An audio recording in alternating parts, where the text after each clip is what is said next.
User experience design is like any other design, in that it is concerned with making something that meets the user's needs as well as the business requirements. However, it does more than that, because it also looks at how users behave and feel when they are using the product. The product or service is successful if it achieves its business goals and users' goals, and the users love using it. User experience design may include visual design, which is look and feel, information architecture, which is the structure and organization of information, interaction design, which involves understanding the target audience, then designing an intuitive user interface which matches their expectations. And finally, also usability, which is how effectively a product can help users get what they want done. A user experience designer may be responsible for some or all of these things. It is a very broad role, and often what they do depends on the project they're working on. They may also be responsible for examining the business problem or product goals, researching target audience, documenting a set of steps the user may go through to achieve their goal, presenting their solutions to developers, graphic designers, project managers, or clients. Given the responsibilities are so broad, the range of job titles also varies greatly. Here's a case study of someone who is responsible for user experience and user interface design on a day-to-day basis. My name is Shani Allen. My job title is Digital Solutions Architect, and I work for Webling Interactive. Webling Interactive is a full-service digital agency. That means we work in the digital space, and our range of expertise is from something as simple as EDMs through to interactive multimedia games, mobile applications, Facebook applications, websites, anything that exists in the digital space. As a solutions architect, my role is fairly broad. I typically get involved in the project at the very beginning with the strategy team.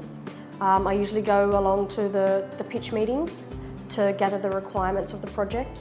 I work with the strategists and the general manager to put together responses to tenders, or work together to put through workshop briefings to gather requirements on projects from the client.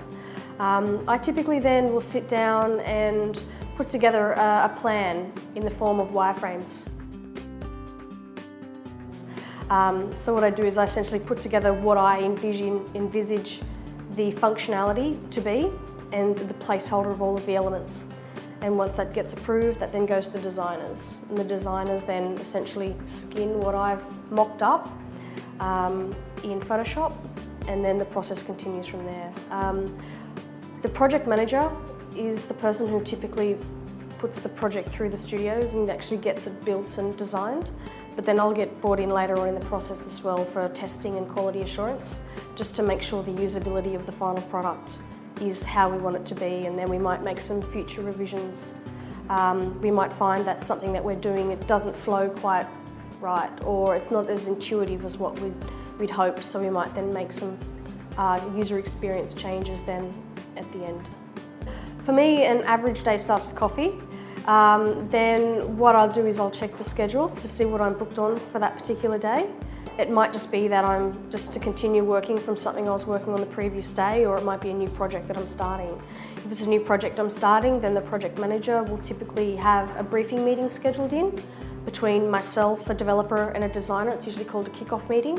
It's just so everyone is in the room and everyone knows exactly what the project's going to be. So I have to really get to know the product, or really get to know the audience. We might be building a website that's for builders, for example. I really have to put myself in the mindset of a builder. And then in order to be able to do that, sometimes I call up builders and I speak to them and find out the experiences they've had with websites, what sort of things that we could do to improve it. Once I've got all of the research I need to begin, I use a program called OmniGraffle, and then I start sketching out what the project is. It's almost like I create a little prototype of how everything might work. Once the wireframes are done, then I start writing my documentation. What I do is I start writing, it's called a process definition document.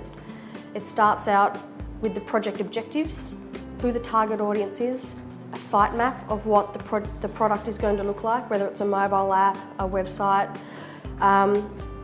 what target platforms we're using. For example, if it's a mobile app, which operating systems we're going to target. If it's a website, what websites, browsers. So for example, there might be a client requirement that we need to support IE8. Internet Explorer 8 is quite an old browser, so typically we would only support IE9 and above.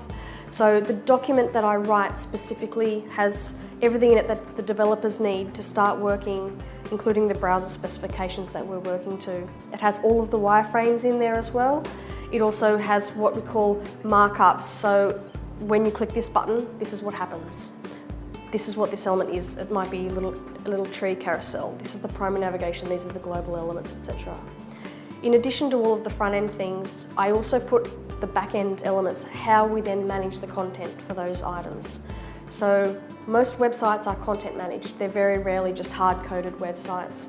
That document then goes to the client. That document then becomes the Bible of what we're going to build. In terms of client expectations, if it's not in the PDD, we're not going to build it. So if at the end of the project the client comes back and says, oh, where was this thing that we talked about?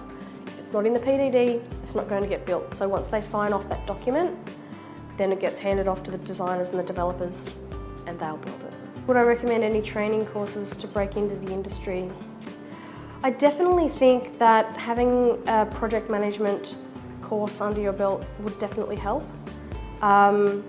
It's not required to work in the industry, but basic project management skills. There's some project management methodologies such as Waterfall, Agile, that different agencies use.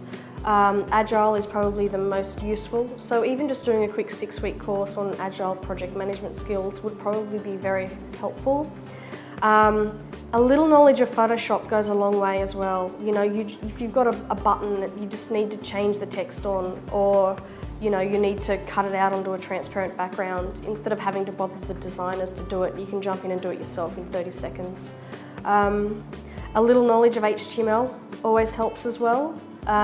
It helps with debugging, because if you're looking at a website and something's not laid out right, or you can go and using developer tools to view the source and determine what the problem is in the code to fix the problem.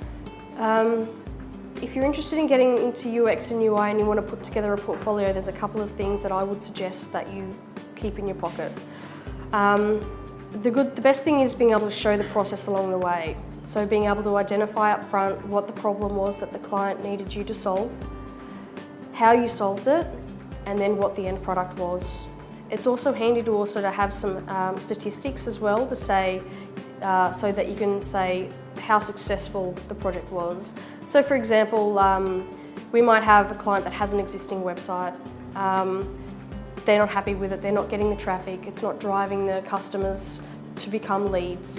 So what we do is we sit down, I put together a plan, I put together wireframes to change the information architecture and the user experience on the website. We design it, we build it, and then what we do is we're able to report back to the client, look, your traffic has increased, you are now getting more leads, the stickiness of the website is much higher, people are staying on for longer, people are sharing social pages. So I would say, in terms of putting together a portfolio, being able to track the journey through to completion and then being able to report that in a portfolio to be able to prove that the solutions you put together worked is probably the most ideal thing.